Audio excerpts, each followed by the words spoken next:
Hey guys, tonight we journey back to an age of fire, frost, and ferocity. You're not in your memory foam bed anymore. You're barefoot, in a goat-stinking tunic, blinking at a sun that barely rises. The year? 793 AD. The place? A coastal Norse village, clinging to the edge of the world. Your body aches before you've even moved, and something tells you that soft hands and a coffee addiction won't get you far here. You probably won't survive this if your idea of discomfort is slow Wi-Fi or soggy fries. So before you get comfortable, take a moment to like the video and subscribe, but only if you genuinely enjoy what I do here. And hey, drop your location and local time in the comments. Always fun to see who's listening from the other side of the planet. Now, dim the lights, maybe turn on a fan for that soft background hum, and let's ease into tonight's journey together. You awaken on the straw-strewn floor of a Viking longhouse, heart thumping like a war drum. There's no memory of how you got here. One minute you were scrolling, the next you're in a cold sweat next to a snoring man with a beard thick enough to smuggle a squirrel. The door creaks open, and in spills pale morning light, the kind that carries no warmth. A woman tosses a frozen hunk of something at you. Meat, maybe? She says a single word. Up, up. You stand slowly, every joint screaming from the plank floor you slept on. Your clothes are scratchy, made of something between burlap and sheep's nightmares. And they smell, not like your gym clothes kind of smell, more like hasn't been washed in a decade, mixed with fish guts. Congratulations. It's the 8th century, and you're about to witness the launch of one of the most terrifying chapters in European history, the Viking Age. And you're not a spectator, you're in it. Outside, a horn blows. Not a metaphorical one, a real horn, carved from an animal that probably died screaming.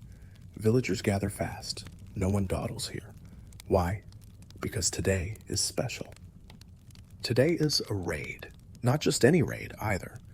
The very first recorded Viking raid in history, Lindisfarne. You probably remember hearing about monks and monasteries being looted, but you never imagined being on the deck of the ship that did it. But hold that thought. We're not sailing just yet. You've got a long day ahead of getting ready first, and it's nothing like checking your bag and grabbing an iced latte. You help haul barrels of water to the ship. Each one feels like it's filled with regret and crushed dreams. You're handed a rope to tie down supplies and realize you don't know a single knot that doesn't involve shoelaces. A boy, maybe 10 years old, rolls his eyes and does it for you. As you sweat in the cold, you start to understand. Everything here hurts. Not just your body, but your pride, your assumptions, your very idea of what hard means. By midday, your hands are raw. You've stepped in animal dung at least 3 times. And someone laughed when you gagged. You're not the future here. You're the weak link. Mainstream historians agree. The Viking Age unofficially begins with the 793 raid on Lindisfarne, a peaceful monastery on the northeast coast of England. The Vikings weren't the first seaborne raiders, but they were definitely the loudest and meanest. They shattered the illusion of security in Christian Europe. Now here's a fringe fact for you. Some scholars believe the raid wasn't just about gold or grain. It may have been partially motivated by revenge. Norse pagans might have been retaliating for forced Christian conversions in earlier decades. There's even evidence that Lindisfarne's wealth was well known thanks to traveling traders who passed info back north. Historians still argue whether the Norse viewed monasteries purely as loot boxes or also as ideological targets, symbols of a foreign god threatening their own. Back in the village, you're not allowed to rest. There's no PTO here. You sharpen an axe with a stone that looks older than the hills. You hear men chanting and realize they're praying to Odin, not softly either. These aren't bedtime prayers. They're battle chants, and they're bloodthirsty. One man notices you slacking. He smacks the axe from your hand and says something that roughly translates to dead weight. You try to joke. He doesn't laugh. Vikings do not joke the way we do. Their humor is darker, weirder, Think gallows humor, but without the gallows, just action. Night falls early. The village darkens. There's no streetlight glow, no TV flicker, just firelight. You eat with the crew, some kind of fish stew with mystery chunks. You don't ask what they are. One bite tells you it died scared. They hand you a drinking horn. You sip, then cough violently. It's mead, sweet, fermented, and definitely not pasteurized. Everyone laughs this time, a little, at your expense, but hey, progress. As the fire crackles, an old man with one eye and a voice like gravel tells a tale. It's about a man who killed his brother in a blood feud, then sailed west, never to return. You realize it's not a warning, it's inspiration. And just when your eyelids start to droop, a hand yanks you up. Time to load the ship, someone growls. Night raids are best under cover of fog. You stumble down to the dock. The longship looms like a dragon, carved, sleek, terrifying. You touch it and feel his rebreathe beneath your fingers. Wood soaked with salt and stories. As you board, someone hands you a crude shield and a short sword. Your hands shake. You've played Viking video games before, but this is real. There's no respawn. The fog swallows the village behind you as the ship glides into black water. The only sound is the oars dipping in rhythm. You pull one. It feels like rowing through molasses while your spine threatens mutiny. You realize suddenly that this is just the beginning. You haven't even seen battle yet, but your muscles already scream in protest. Your skin burns from wind and salt, and your brain, it whispers the modern human's greatest weakness. I can't do this. Well, you'll have to, because Lindisfarne awaits. The sea slaps your face before you even open your eyes. Cold, brutal, no warning. You're huddled on the wooden bench of a longship, knees to chest, soaked and shivering. Welcome to your Viking commute. The oarsmen are already rowing, silent, grim, focused. One of them elbows you in the ribs and barks a command. You grab your oar. It weighs as much as a modern bicycle, only it's shaped like a tree branch and smells like sea rot. You row, or try to. The wood bites your hands. Your back protests. Your arms feel like pudding before the second pull. You have roughly 8 hours ahead of you, every single day. This isn't some once-a-year adventure. For the average Viking, rowing was survival. They rowed to trade, to raid, to migrate, to flee. Even elite warriors worked the oars. That romantic idea of standing on deck with wind in your hair? Sure, if you're dead and floating. Otherwise, it's sit, row, grunt, repeat. The longship cuts through the water like a blade, slim and elegant, 30 meters long maybe. It flexes with the waves, not against them. This thing isn't just a boat, it's a weapon, and you're the fuel. The historical record tells us Norse longships were technological marvels. Their shallow keels allowed for river travel and beach landings, ideal for quick strikes. They could sail upstream, disembark raiders, vanish before defenders could even scratch their heads. Most had no rudder, just a single side-mounted steering oar, and no cabin either. Rain, snow, too bad. You're part of the scenery now. You glance up. One of the warriors leans back, chewing on a piece of dried fish like it's gum. He looks completely unfazed. His beard drips salt water. His hands are leather. His arms, absurd. You look down at your own hands, soft, cracked, already blistering. A gull shrieks above, and you flinch. He doesn't. It's not just rowing. That's the warm-up. When the wind dies, you row. When it storms, you row harder. When someone gets sick and collapses, keep rowing. That's what happened yesterday, and nobody even looked back. Mainstream historians agree that Viking crews could row for hours, covering 75 to 100 kilometers a day if conditions were right. Some sagas describe men rowing until their hands bled, then continuing anyway, because turning back meant shame, or worse.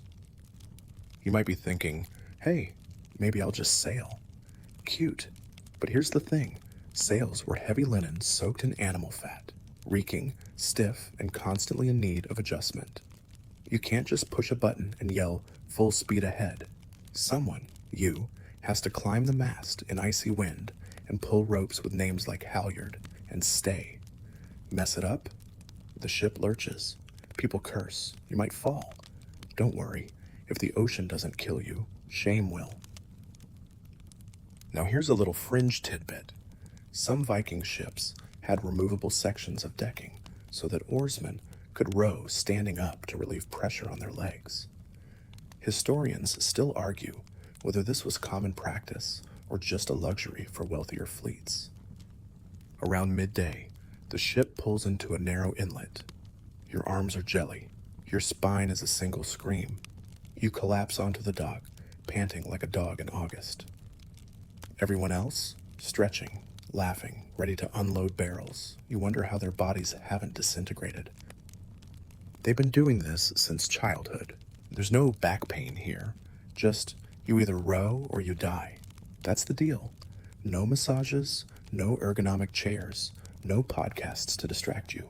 Just wood, salt, and a low hum of Norse profanity. The work continues ashore. Firewood must be chopped, water carried. You stagger under a bucket that weighs more than your gym PR. It sloshes. It spills. A woman, half your size, carries double your load and never breaks stride. She chuckles and mutters something, probably bless your heart, Viking edition. You try splitting logs. Your axe bounces off like it's made of rubber. A boy, again, maybe 10, shows you how to swing with your whole body. His hands are calloused. His nose is runny. He swings like a pro.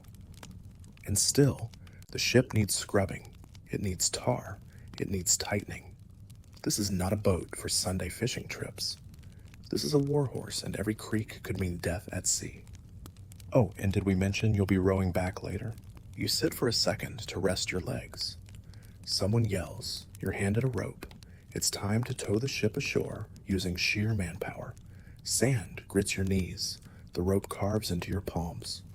You realize something as the boat finally budges. Even the simplest task here demands everything you have. There's no downtime, no distraction, no I'll check Instagram. You live in your body now. Every ache, every blister, every drop of sweat.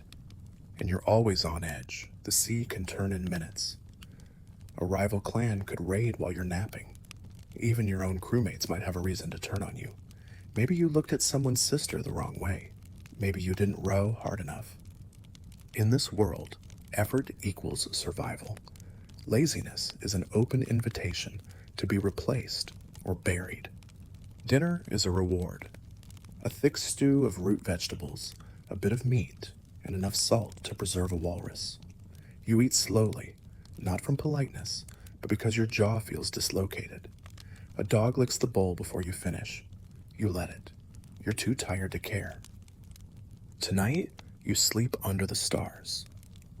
No tent, no sleeping bag, just a patch of ground that smells like fish and wet moss. You curl into yourself, teeth chattering, and close your eyes. But sleep doesn't come easy. Your muscles twitch, your hands throb.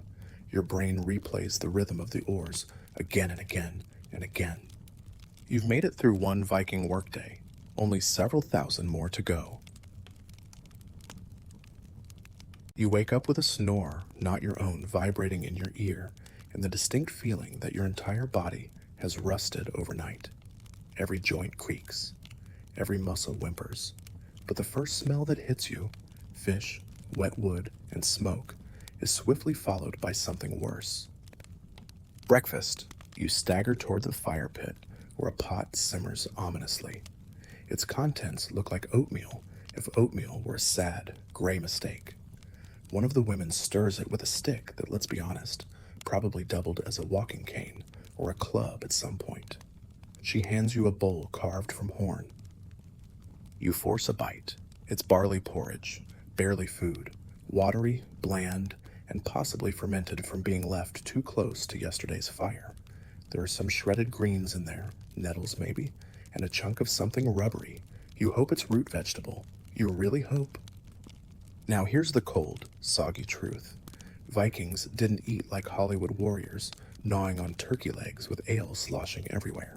They ate what was available, which often meant fish, porridge, root vegetables, and whatever could be dried, pickled, or salted to survive long winters.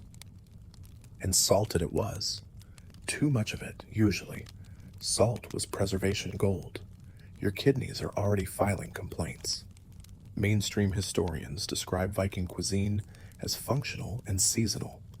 In the warmer months, there were fresh greens, leeks, wild onions, sorrel.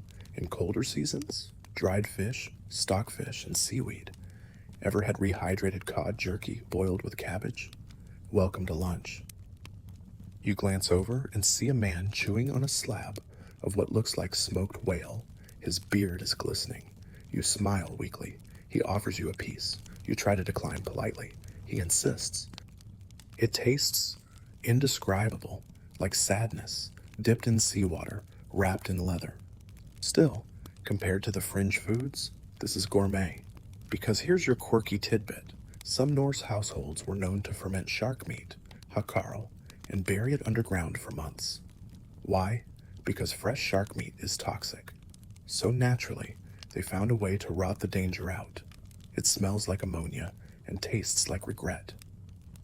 You would not survive a Viking banquet. And there's the parasites. Oh yes, you're not just sharing meals here, you're sharing everything. Cooking meat all the way through? That's a luxury when you're raiding or wintering. Trichinosis, tapeworm, and liver flukes are on the menu too. You itch just thinking about it. No surprise then that archaeological digs of Viking latrines, yes, people study ancient poop, reveal a festival of parasites. And guess what? Scholars still argue whether these were just normal background levels or signs of widespread infestation. Either way, it's not a debate you want to be part of, but your intestines might be. Later in the day, you are invited, or dragged, to help with the communal smoking hut. Smoked meat is winter currency. A mistake here means the whole village starves in February. Inside, it's dark, hot, smoky enough to make your eyes burn and your lungs beg for mercy. You hang strips of fish on a rack while someone else stokes a peat fire below. Peat smells like burnt socks and sadness. You want to cough, but you're too dehydrated to summon one. A woman nearby is gutting eels with the ease of someone slicing apples. Her hands are stained black. You watch in fascinated horror. She offers you a knife. You take it. The eel slithers once, reflex probably, and you drop it. Everyone laughs, lightly, but they remember.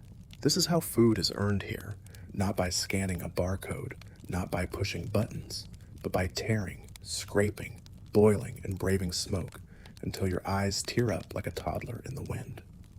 Dinner tonight? You guessed it, stew. This one's thicker though. Turnips, barley, bits of pork belly, and a broth that has flavor. You take a second helping. This time, the dog doesn't get any. And yet, as you scrape your bowl, a sudden wave of homesickness washes over you. Not for your home, but your snacks.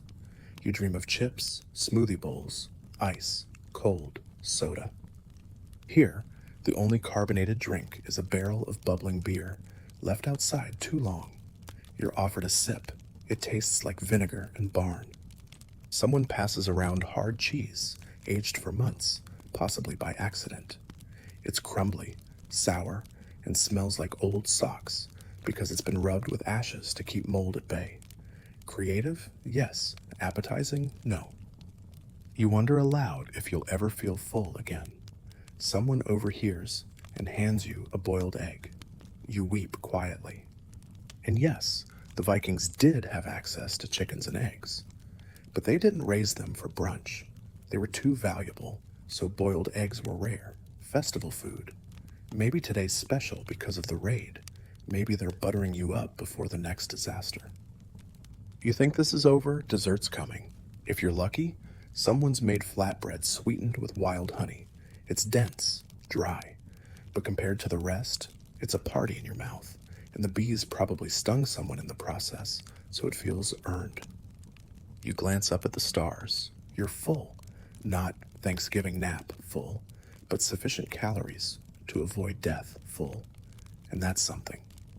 But your stomach gurgles ominously. Maybe the eel oil, maybe the stew meat, maybe the fact that nothing here is pasteurized, refrigerated, or blessed by modern science. So you squat near the outhouse, a deep pit overgrown with moss, and have a very 8th century experience. You don't want details, trust me. As you squat, you reflect. The Viking diet wasn't about pleasure, it was about persistence, eating to live, not living to eat. Your modern palate is a diva here, and the menu doesn't care.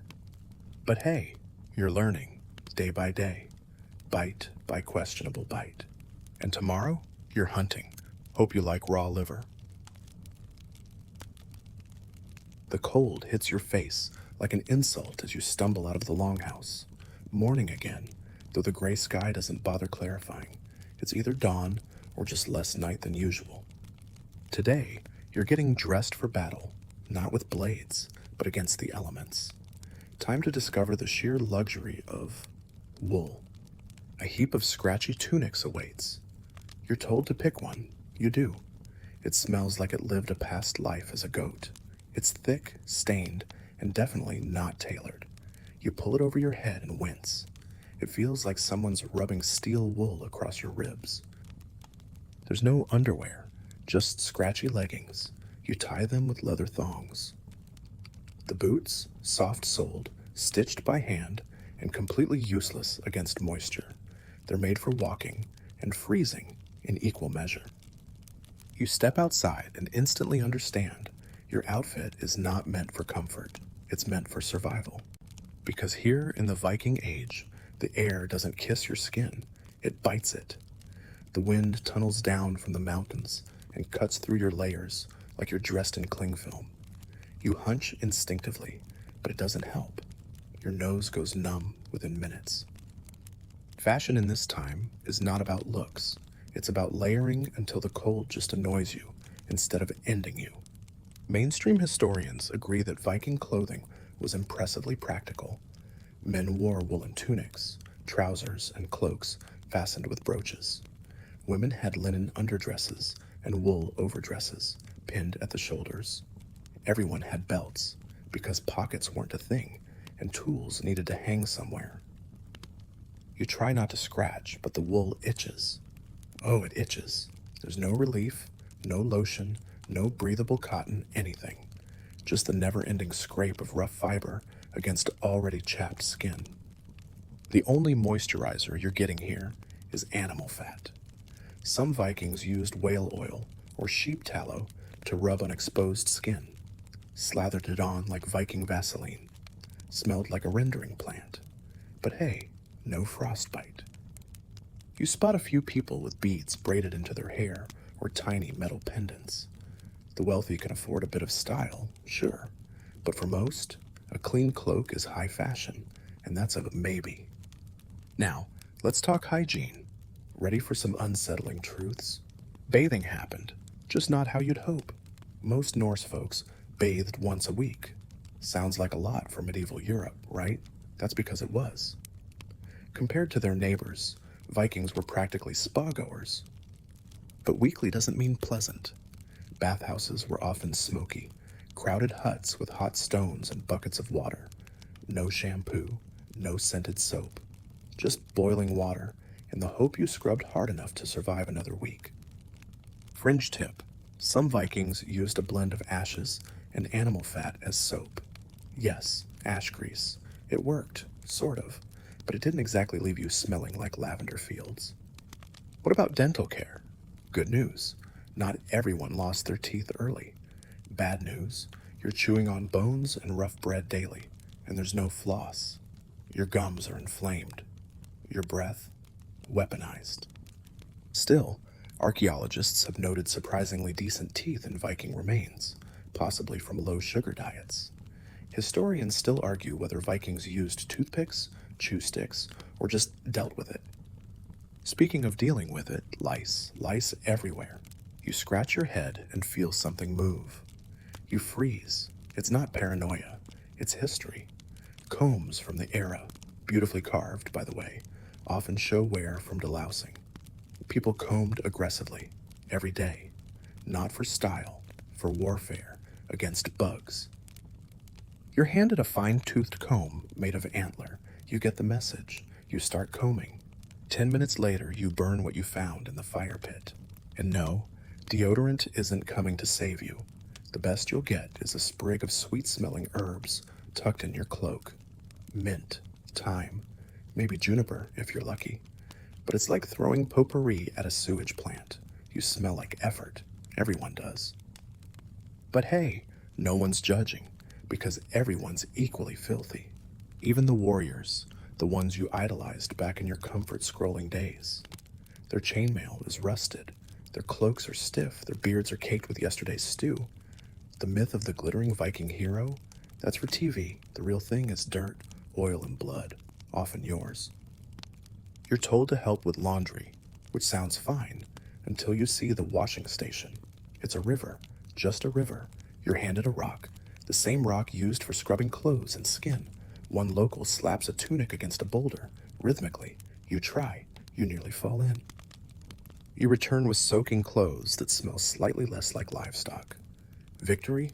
As the sun dips low, again, it never really rises, you notice your feet, blistered, damp, aching. Trench foot isn't medieval fiction. It's tomorrow's reality if you don't dry out. So you do what everyone else does. Sit by the fire, remove your boots, and pray the smoke does more than make you cry. You spot a man trimming his beard with a knife. A knife. No mirrors, no safety guards. He nicks himself, shrugs, and keeps going. You suddenly appreciate every modern luxury in your life, starting with nail clippers. Later, you chat with a young woman spinning wool by firelight. She laughs when you ask if she enjoys it. No, she says, but you'll freeze without it. You glance at your tunic again. Yeah, it's ugly. It's itchy. But it's also why you're not a popsicle right now. As night falls, you crawl back into the longhouse. The air is thick with smoke and unwashed bodies. You nestle beside someone who may or may not be the village blacksmith. You both smell like burnt onions. You pull the wool blanket over your head. It smells like wet dog.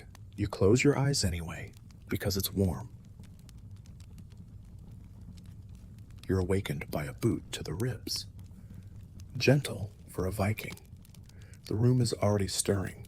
Snoring fades to coughing, coughing to shouting, and then to the rhythmic thumping of gear being loaded onto something outside. Today is not for chores, not for fishing, not even for hunting. Today, you're going somewhere.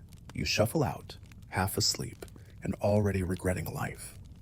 The sky is flat and silver, like a sword blade laid across the horizon. Fog hugs the fjord. You hear it before you see it, the longship, again.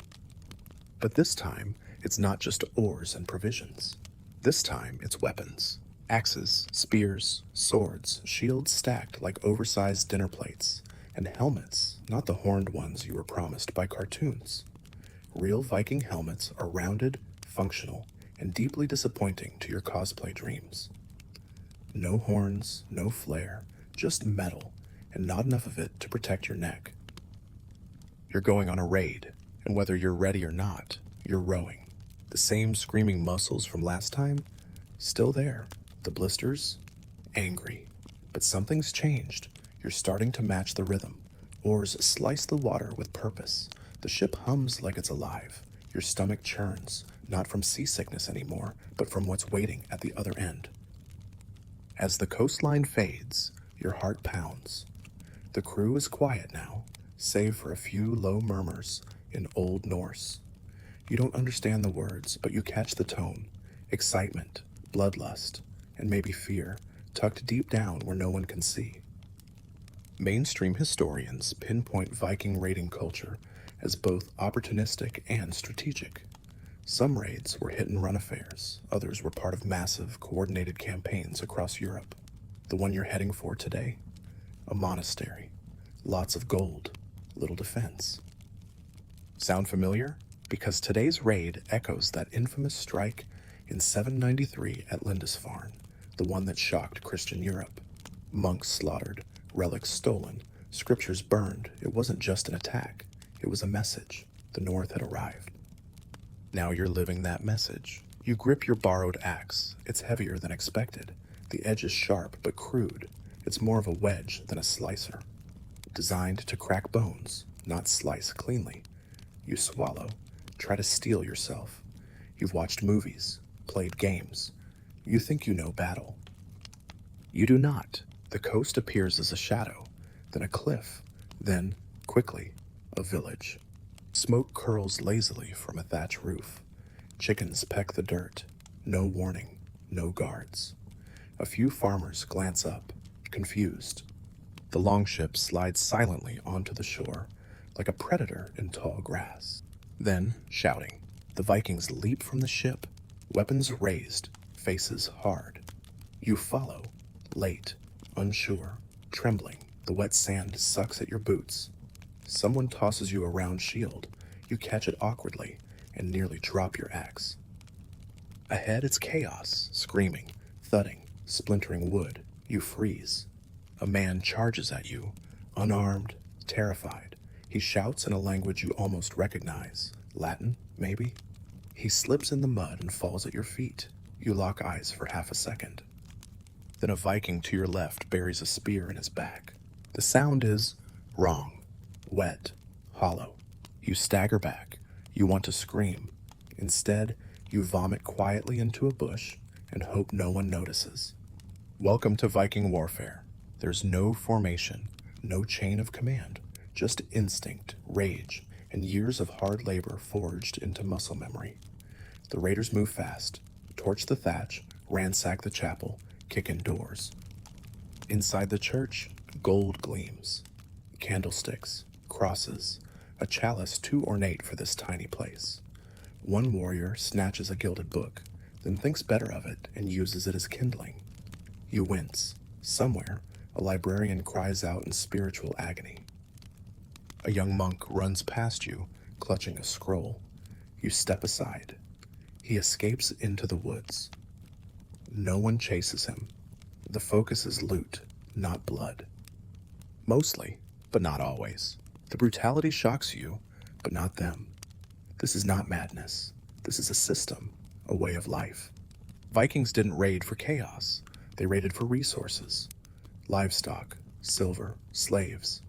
Yes, slaves. And that's your quirky fact for the day. The Viking economy wasn't built just on gold or farmland. It thrived on human trafficking. Captives from raids were sold in bustling markets, from Dublin to Constantinople. Young, healthy, and terrified, prime stock. One raider grabs a woman by the arm. She spits at him. He laughs, ties her wrists. She'll be chained by nightfall. You want to intervene. You don't, not out of cruelty, but because deep down you know you can't stop this machine. You're a cog in it now, just another body keeping it rolling. By midday, the village is ash and smoke. The longship is loaded. Chickens squawk in baskets. A sack of silver clinks near your feet. You don't ask what's in the other sacks. The wind picks up as you row away. You glance back once. The village is still burning. No one speaks. It's not shame. It's processing. Battle, for Vikings, wasn't a glorious bloodbath. It was exhausting, dirty, ugly, and utterly normal. Historians still argue whether all Norsemen supported raiding, or if it was just a specific warrior class. Some sources suggest many Norse were traders first, only turning to violence when markets failed. Others believe raiding was a rite of passage, a way to earn land, wives, or just respect. You suspect it was all of the above. As the ship crests a wave, you feel your hands again. Numb, burned, blood-streaked. You caught a splinter from your own shield. That's your only injury. And still, you ache all over. That night, you don't sleep. Not really. You lie in your itchy cloak, staring at the flickering firelight. You hear someone sharpening a blade. Someone else hums an eerie tune in a language long dead. And you stare at your hands. You held an axe today. You didn't swing it, but the weight lingers. The wind tonight has teeth. You huddle in the corner of the longhouse. every joint clenched tight beneath your blanket of scratchy wool and emotional damage. You'd think after all this time, your body would adjust. But no, your skin still feels like it's being pranked by the air itself. This isn't chilly. This is bone-deep cold, the kind that seeps through your clothes, through your layers, and settles in your soul like a rude guest who plans to stay until April. And guess what? It's only October. Winter isn't coming. It's already here, and it brought friends. Out the door, snowflakes drift lazily from the sky, like nature's slow, sarcastic confetti. A few villagers are already up, hacking through crusty drifts to check on the livestock. You're handed a crude shovel and pointed toward a frozen water trough. You chip ice until your knuckles bleed. There's no plumbing, no insulated pipes. You want water? Crack the ice, haul the bucket. Try not to spill it all on your wool leggings, unless you're into the sensation of frostbite tap dancing up your shin. Mainstream historians agree. Norse winters were harsh, long, and deeply unpleasant. While southern Scandinavia got off easier than the Arctic Circle, most of the Viking world spent months under snow, cloud, and biting wind. The days are short. The sun, when it bothers to show up, arcs low and disappears fast. Night stretches endlessly, filled with creaking beams, icy drafts, and the sound of someone coughing in a way that suggests possibly fatal lung rot. You're not just fighting the cold, you're fighting the boredom. Winter is when life narrows.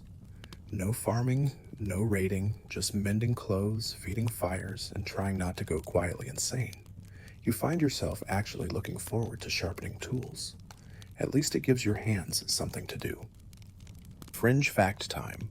Some Viking communities used cod liver oil as a winter health tonic. Rich in vitamin D and omega-3, it helped fight off the seasonal scurvy blues. It also tasted like fish-flavored betrayal. You're offered some, you gag, then swallow. Everyone watches. You survive, barely. Inside the longhouse, the air is thick with wood smoke. There's no chimney, just a small vent in the roof and the collective decision to live with mild carbon monoxide poisoning. Your eyes water constantly. Your nose, an ice faucet. You're congested and freezing. It's a cruel magic trick. Your breath clouds in front of your face. Inside. That's right, it's cold inside the house. Heat, fire, maybe. If you've chopped enough wood, which you haven't. So you chop more, fingers stiff, ears burning. Your modern thermostat brain cannot process this. Outside, the goats huddle under a thatched lean-to. One of them sneezes. You feel spiritually connected. And don't even think about proper winter gear. Your boots are damp. Your mittens are crudely stitched fur sacks. You keep dropping things, like hope and your hat. At one point, you try to complain. Someone hands you another axe. So, you learn to move constantly. Activity equals warmth. You feed the fire, stir the stew, split logs. Over and over, you sweat under your clothes, and that's dangerous because sweat freezes. The very thing that keeps you warm can also kill you. You watch a man wring out his shirt and hang it by the fire. It steams, smells like wet wolf. He shrugs. You learn quickly, damp is death, and then comes night. True night. Not city night with its sodium orange glow and distant highway hum. This is blackout dark, a void. Even the stars hide. You lie in the longhouse between two snoring adults, your legs tangled with someone else's. A child whimpers in the dark. The wind howls like a dying animal. You stare into the black and start to understand why Vikings built entire mythologies around winter monsters. Because it feels like something is out there, watching, waiting. You hear a creak in the wood, just the beam shifting, probably. But still, you pull your cloak tighter and hum to yourself. Another quirky fact? Some Viking sagas describe winter sitting, a period when people gathered indoors for storytelling, crafting, and deep reflection. It wasn't just survival, it was culture. One of the elders speaks. Everyone quiets. She tells a story about frost giants and heroes swallowed by the snow, Her voice is low, melodic. She's told this one before, but no one interrupts. No one looks away. Even you, cold, exhausted, itchy, you listen. Because in this endless winter, stories are the only fire that doesn't burn out. Historians still argue whether Viking winter culture was mostly grim endurance or filled with more warmth and festivity than we give it credit for. Some accounts suggest homes were decorated with carved symbols, even evergreen boughs. Others paint a bleaker picture of months filled with hunger and silence. Probably both. The stew tonight is thinner than usual, more water, fewer chunks. You sip slowly, trying to make it last.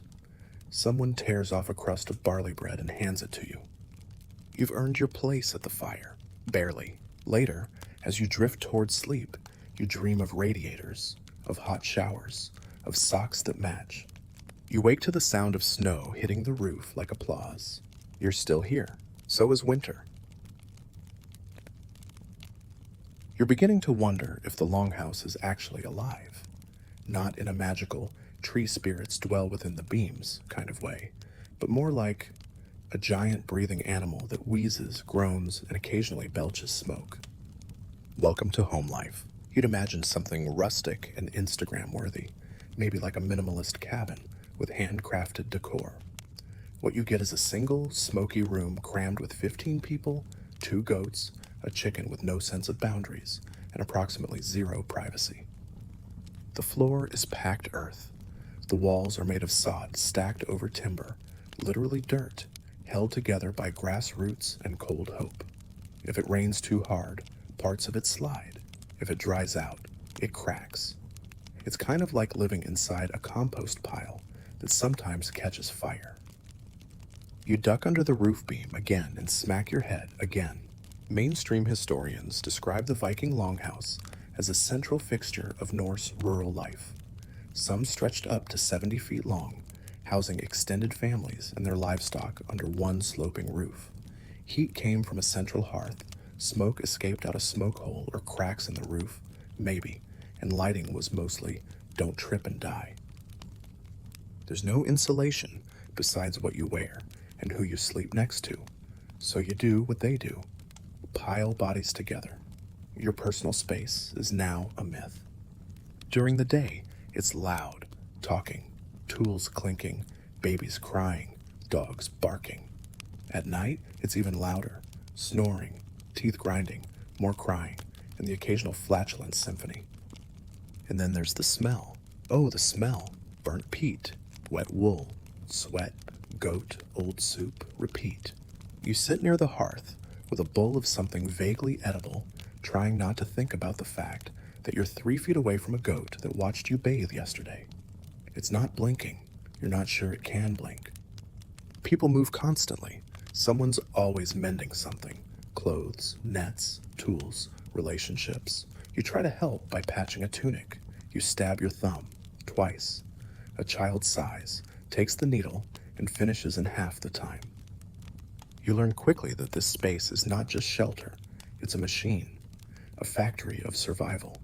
Every object has a job. Every person has a rhythm. Interrupt that rhythm, and someone might spit in your stew. You try sweeping. The broom is more twigwad than cleaning implement. Dust flies. Someone coughs dramatically. You apologize. No one hears you. And the livestock? They're not guests. They live here. Cold outside means goats inside. You're sharing warmth with a bleeding roommate who licks your elbow when it's bored. You catch lice again, and fleas. You burn another shirt. Now here's your quirky fringe tidbit. Some archaeological finds suggest that longhouses may have had raised sleeping platforms along the walls, basically wooden benches that doubled as beds. If you were lucky, you got a corner. If not, floor it was, with the goat. Historians still argue whether Norse homes were genuinely cozy in the communal sense, or a waking nightmare of filth and fumes. Some sagas romanticize home life, with glowing hearths and peaceful evenings. Others hint at internal drama, tension, even occasional axe-related disagreements. Speaking of disagreements, tonight Someone spills stew on another's cloak. There's shouting, a bit of shoving. One guy stands up with a carved spoon like he means business. The others pull him down before things escalate. Apparently, stew justice is serious. You learn to keep your head down, eat what's given, say thank you, compliment the bread, even if it tastes like regret and ash. One day, you offer to help with fire maintenance. You pile too much peat on at once. The longhouse fills with smoke. Everyone screams. A dog pees on your leg in panic. You're not allowed to touch the fire anymore. Still, there are moments, brief, fleeting ones, where things feel almost peaceful. A lull in the noise, a song hummed by someone stitching leather, a child handing you a carved toy, an oddly accurate wooden whale. You don't know why, but it makes your chest ache. These people don't have space. They don't have silence. But they do have each other. The longhouse isn't built for solitude. It's built for community. You eat together, work together, sleep practically on top of each other. And while that sounds horrifying, there's something grounding about it. No scrolling, no endless notifications, just the rhythm of life, real and rough. You start carving too. Nothing fancy, just scratches on wood, shapes, faces, marks that say, I was here. And in the long silence between chores, you listen to stories of ancestors, of gods, of ice giants and sea serpents, and a world tree taller than the sky. A man tells of how he once saw a draugr, a Viking undead, rise from a burial mound in winter. His voice is calm. The room quiets. You glance at the door, just in case. Later, you're asked to help patch the sod roof. It's leaking. You climb up with a bundle of grass and clay. You sink up to your knees twice.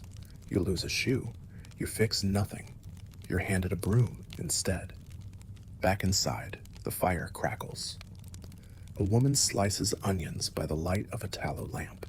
It flickers. Your eyes sting. But for once, you don't mind. You're learning to breathe in smoke, to laugh in discomfort, to coexist with animals you never wanted to know this well. And maybe, just maybe, you're starting to belong here. Sort of, until someone hands you a goat bladder to clean. Then you remember, this is home, but only if you earn it. You're coughing before you're even awake. Your lungs sting, your throat's raw. The longhouse is filled with the usual cocktail of smoke, sweat, and someone's questionable stew from last night, now boiling into a new evolutionary stage. But today, there's an extra layer in the air, a low, ominous tension. Someone is sick, and in the Viking Age, that could mean anything from he'll sleep it off to better dig another grave. You hear a groan from the other end of the longhouse.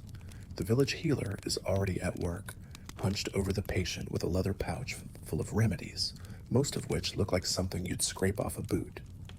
You're invited or dragged to help, because you're new and expendable, and there's a bucket that needs holding. Welcome to Viking medicine. It's every bit as terrifying as it sounds. Mainstream historians agree that Norse medical practices were a blend of herbal knowledge, superstition, and sheer, unrelenting optimism. You've got birch bark tea for fevers, moss poultices for wounds, and spells, lots of spells, for everything else. The man on the floor coughs again. His face is pale. His chest rattles like kindling in a storm. The healer presses a warm stone to his back, murmurs something rhythmic, then hands you a paste to rub on his chest. It smells like onions and despair. Fringe fact, some remedies involved stuffing onions or garlic into wounds or ears. Not because it worked, though sometimes it did, but because people noticed these things had some effect. Antibacterial, maybe. At the very least, distracting. But if he gets worse, there's another method. They call it cutting out the bad blood. You know it as bloodletting. Out comes a bone-handled knife. Not sterilized, obviously. They slice shallow into his arm and catch the blood in a wooden bowl. The healer watches closely. If it's dark and thick, bad sign. Thin and red, good omen. You resist the urge to faint. Now here's the part that really breaks your modern mind. This man is grateful. Not because he's better, he's clearly not, but because someone's doing something, anything. You forget that in this age, helplessness is more terrifying than pain. You help wrap his arm with cloth soaked in vinegar and resin. He groans. You brace him upright so he can sip broth. And for a second, you forget how far you are from your time. Then someone else screams. A child's fallen, badly. Blood spills from their head, fast. The healer rushes over. You grab whatever cloth isn't disgusting. Press, hold. The child is dazed, breathing. The healer grabs a metal probe from the fire. It's glowing. You're not ready for this. They cauterize the wound. The smell is instant. Hair, flesh, horror. The child screams once and goes limp. Everyone watches, silence. Then she blinks, moans, alive. For now, you stagger outside into the freezing air, gulping it down like medicine. Your hands are sticky. Your heart is hammering. And you've only just begun to understand how fragile life is here. Historians still argue whether Viking healers, often women, were respected scientists or half-feared witches. The truth, as usual, is both. Some were trained midwives, bone setters, herbalists. Others whispered charms to ward off spirits and used charms made of animal teeth or iron rings. You get your first taste of that tonight. A woman with a sore throat sits across from you. She insists it's from spirits in her chest. The healer doesn't argue. She ties a tiny iron key to a leather thong and slips it around the woman's neck, then sings softly into her ear. It's less prescription, more lullaby. The woman smiles, believes, and maybe that's half the cure. Later, you're shown how to make poultices, crushed plants mixed with fat or spit. Depending on urgency and resources, you help grind dried yarrow and angelica root with a stone bowl. It smells earthy, bitter. You kind of like it, until someone sneezes into the mixture. You keep stirring anyway. You also learn to clean wounds with stale beer. Why beer? Because it's safer than water. Fermentation kills some things. Maybe, if you're lucky. Maybe not the right things.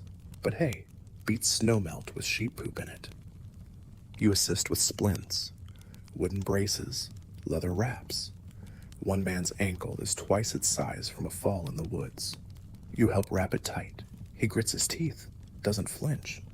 The next day, he's limping to chop wood. Because there's no rest up here, no bed rest, no excuses. You either heal and help, or you get left behind. Tonight, a girl has a fever. High, dangerous. The healer makes a cold compress from river water and boiled mint leaves. Then she places her hands on the girl's forehead and chants softly. You think it's nonsense, but the girl sleeps, and come morning, she wakes. You start to realize belief is medicine too.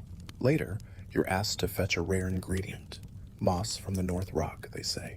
Not the east one, the north one. You trudge through snow for 30 minutes, find the moss, and bring it back, proud. They smile. Use none of it. You think it was a test. Maybe of obedience. Maybe just to get you out of their hair. You pass. At dinner, you're seated beside the healer. She smells like ashes and herbs and goat, like everyone else, but there's a calm in her movements, a quiet in her eyes. She tells you something you'll never forget. In our world, death is near, so we fight it with what we have, and we never stop trying. And that's the heart of Viking medicine. Not brilliance, not precision, just grit and a refusal to give up, even when the cure is onions and fire. The morning starts with shouting, not the usual wake up and get your goat kind of shouting either. This is the kind that makes people reach for axes before breakfast.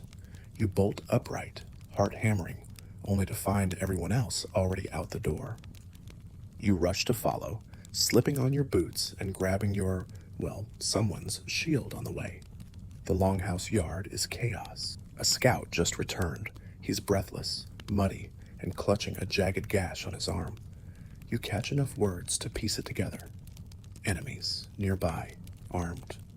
Not raiders this time. Defenders. Because in the Viking world, warfare wasn't just something you inflicted. Sometimes it came knocking right back. And today, you're the unlucky recipient. Weapons are being passed around like bread. Axes, spears, sea axe blades, short, wide knives perfect for up-close and very personal fighting. There's no armor except for what you slept in, and maybe a leather vest if you're lucky. You don't feel lucky. You fall in line. Kind of. You're shaking, and everyone sees it.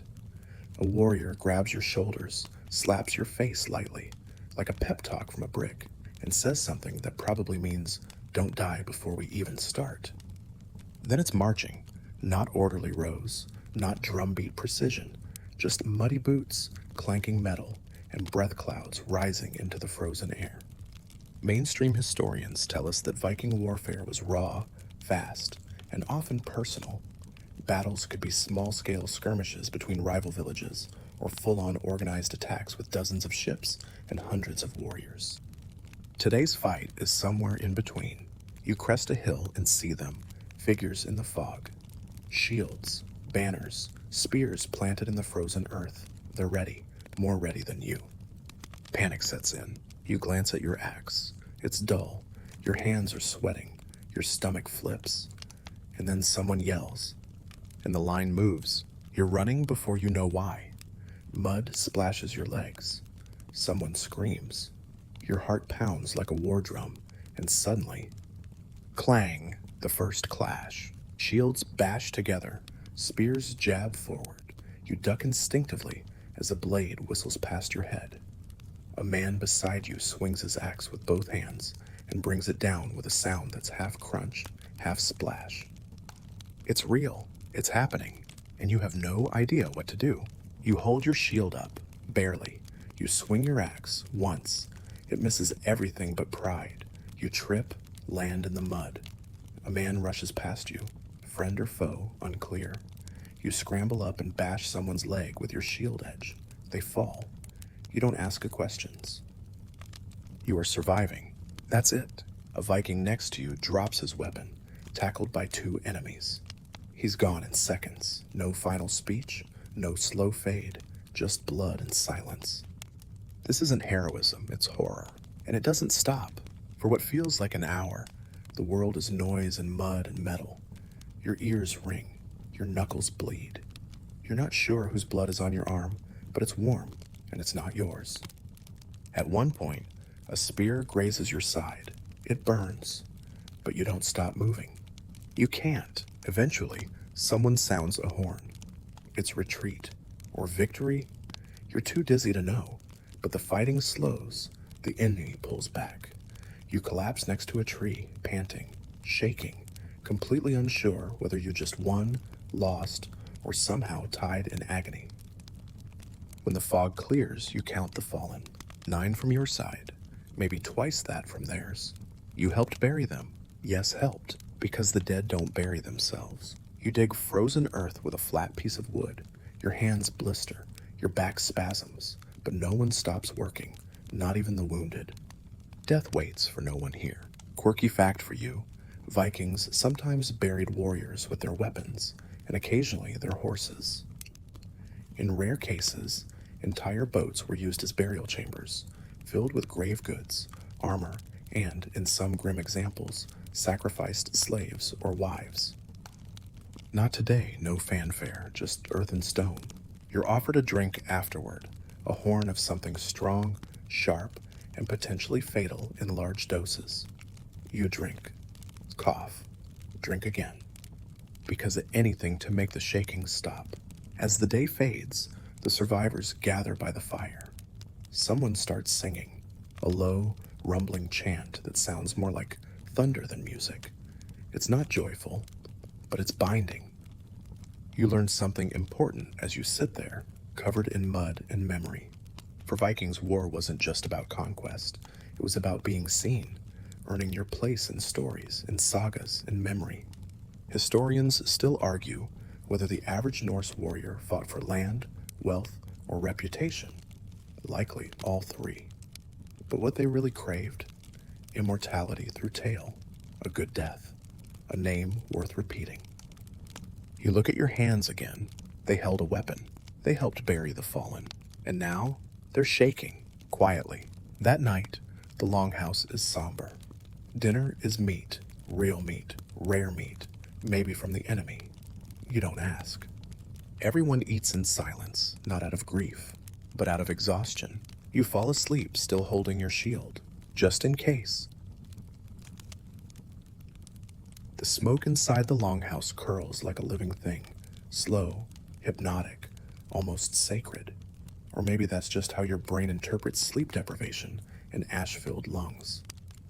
You sit cross-legged near the hearth, trying not to look too lost as the evening begins to take on a different tone.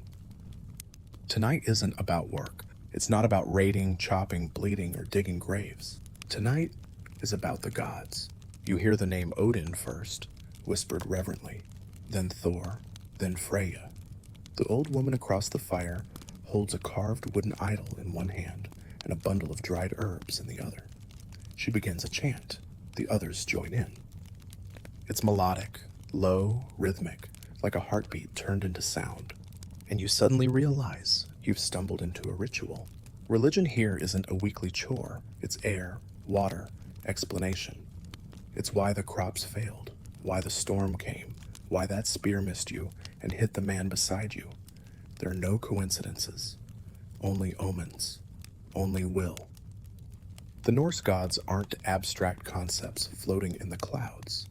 They're messy, violent, weirdly human forces woven into every part of life.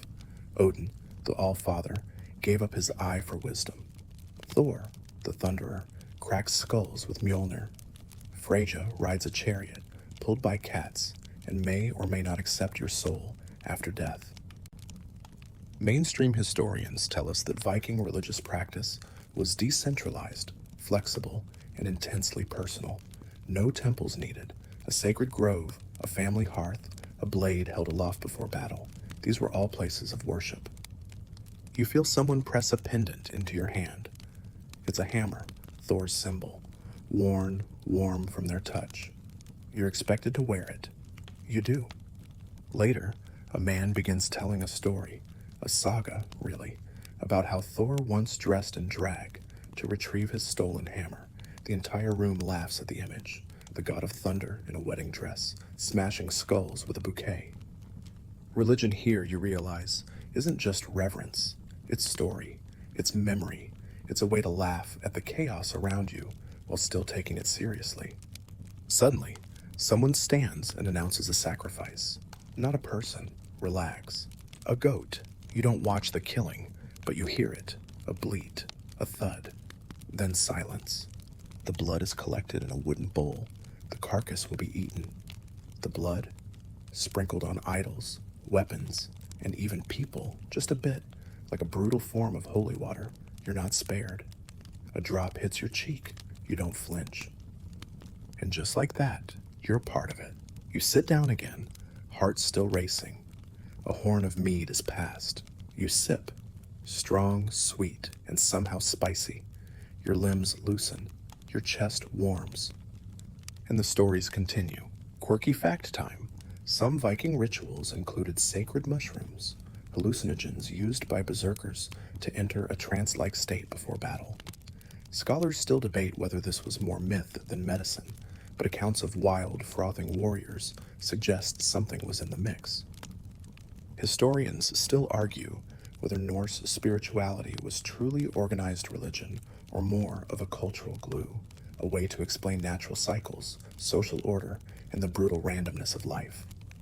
Tonight it feels like both. You see a man kneel before a fire-lit idol and whisper something. A prayer? A promise? You don't know. But you recognize the tone. He's pleading, not for riches, not for glory. For safety, for his children. And suddenly, the savage raider stereotype feels laughable. These people believe, not out of naivety, but because belief is a shield, a sword, a thread of meaning tied through a world constantly threatening to tear you in half. As the night deepens, the atmosphere shifts. The fire grows lower, the chants fade, people settle into quieter conversations. Someone hums an old tune, wordless and slow. You sit with your back against a beam, watching shadows flicker on the roof, and feel oddly calm. Not safe, never safe, but accepted. That calm vanishes the moment someone mentions the blot. You ask what it is. They explain. It's the real sacrifice, the one that involves blood and bone and maybe, humans. You choke on your mead, but they laugh. Not tonight, someone says. Maybe at Yule. You're not sure if that's a joke. You don't ask. Later, you learn that human sacrifice, while rare, did happen. Mostly for major rituals, founding new settlements, dedicating temples, or seeking the gods' favor before huge endeavors. A slave, a prisoner, occasionally a volunteer. You fall asleep that night, thinking of Odin hanging himself from Yggdrasil, the world tree, for 9 days to gain wisdom.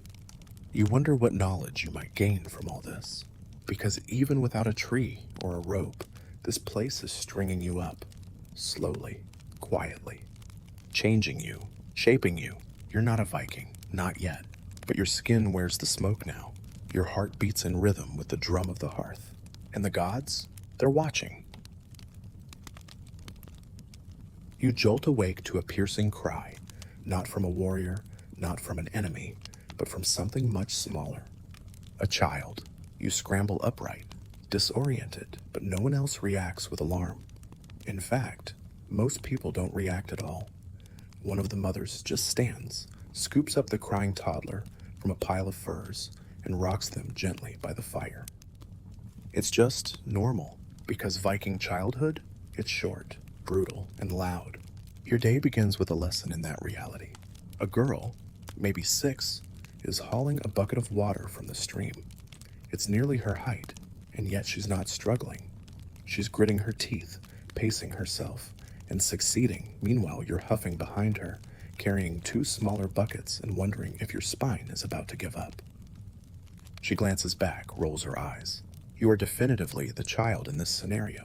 Mainstream historians agree Viking children were expected to grow up fast. By the age of 5 or 6, most were already helping with daily labor, feeding livestock, fetching water, grinding grain. Toys existed, but so did expectations. There's no kindergarten, no cartoons, no afternoon naps, well, except when you pass out from exhaustion. You see boys with wooden swords practicing stances, their faces serious. One of them gets knocked flat. He springs back up with a grin that's more snarl than smile. You glance at your own arm, still sore from yesterday, and realize he's tougher than you. You're given the task of babysitting for the morning. This sounds easy. It is not. Your charges include 1 toddler, who is always wet, for reasons unknown, a 3-year-old who thinks throwing rocks is a sport, and a 7-year-old who politely informs you he knows how to skin a rabbit and would like to demonstrate, with or without permission. You decline, firmly. Later, a group of older children plays a game with bones, literally knuckle bones from sheep or pigs. They toss them, call out results, and laugh like mad. You ask if it's a game of luck. No, one girl says, it's for training fate. You don't ask follow-up questions. Fringe tidbit, Norse children played with miniature weapons, carved boats, and animal figurines. Yes, even tiny Thor hammers. But these weren't always just toys.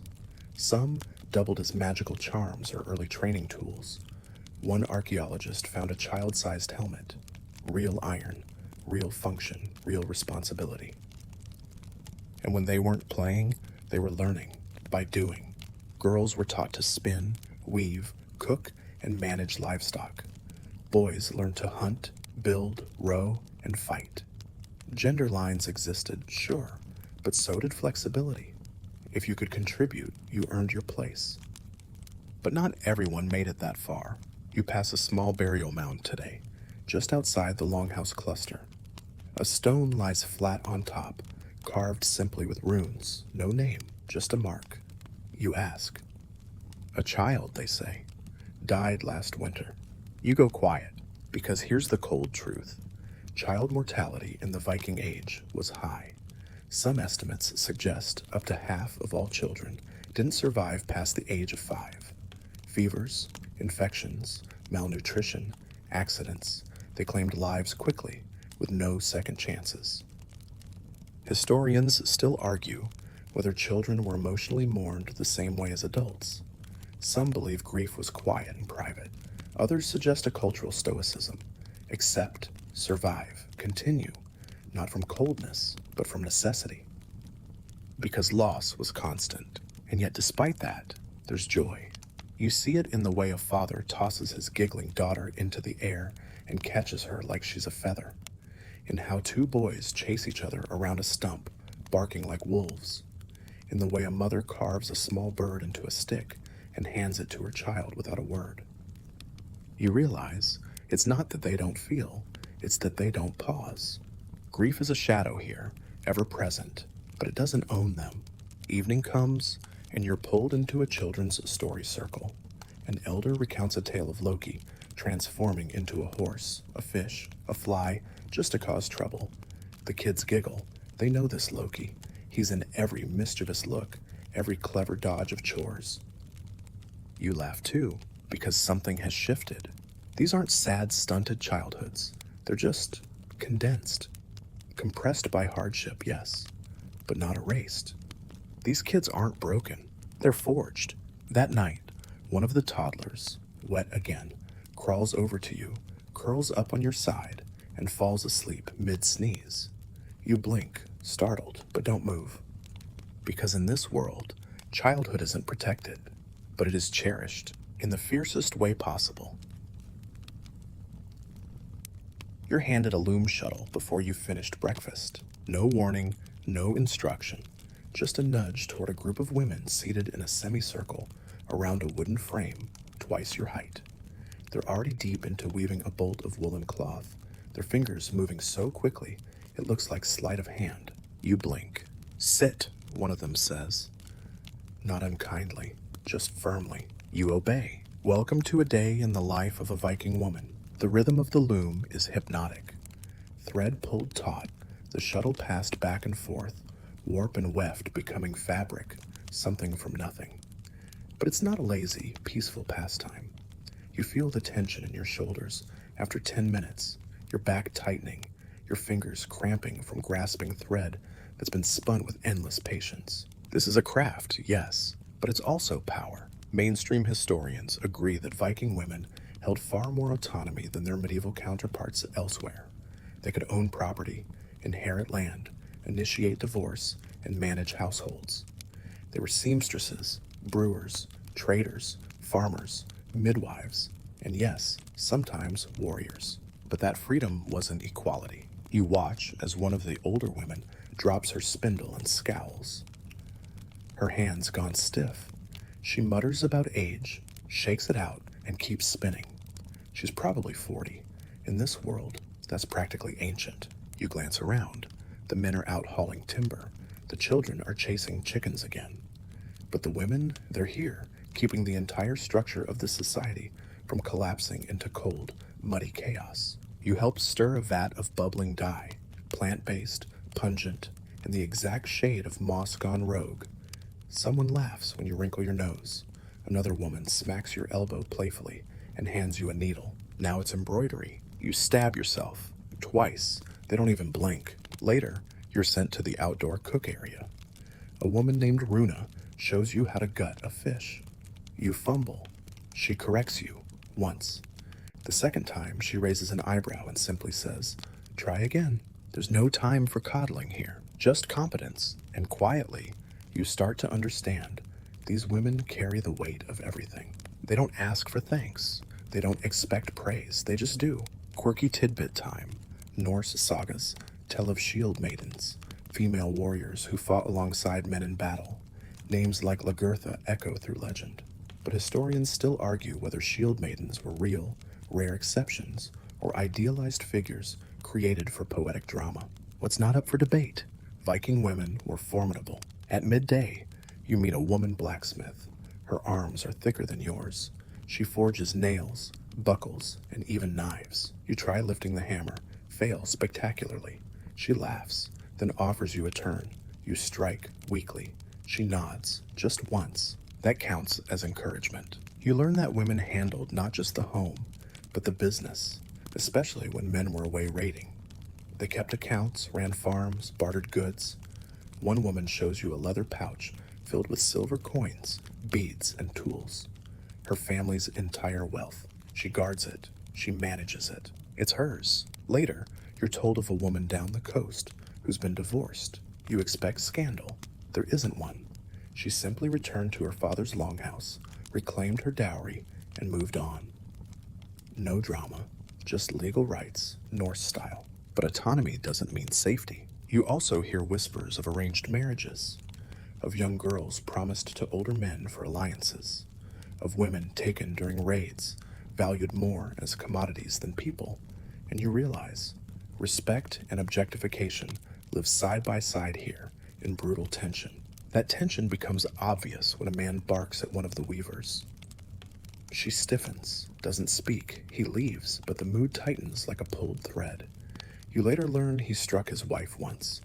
The family held a thing, a community meeting. He was fined, shamed, still married, still tense. Historians still argue whether Norse society genuinely upheld justice for women or merely used it as a pressure valve, keeping things just fair enough to maintain function. You look back at the weaving. It's perfect. Straight lines, tight tension, not a mistake in sight. That's what Viking women do. They hold the whole messy structure of the world together, one thread at a time.